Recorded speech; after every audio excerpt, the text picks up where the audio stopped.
প্রিয় নবীজি হাদিসে বলেন সহিহ বুখারীর যে জাহান্নামের সর্বনিম্ন শাস্তি হচ্ছে একজন মানুষকে দোজোড়া জুতা পরিয়ে দেওয়া হবে, ফলে সে মানুষের মস্তিষ্ক সিদ্ধ হতে থাকবে, সে মানুষ পাগলের মতো হয়ে হয়ে যাবে।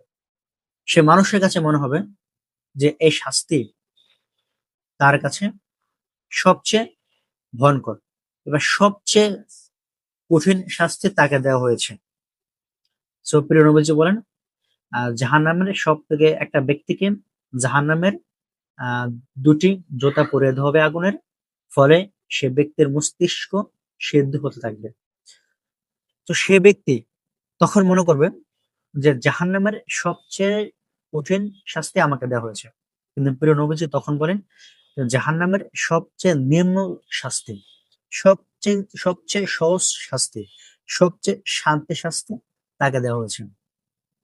সুপ্রিয় ভাই, কোনো মুসলিম হোক কিংবা কাফের হোক, মানে জাহান্নামের সবচেয়ে সহজ শাস্তি তাকে দেওয়া হয়েছে, কিন্তু তার কাছে মনে হবে কি জানেন, যে এটাই তার জীবনে সবচেয়ে ভয়ঙ্কর শাস্তি।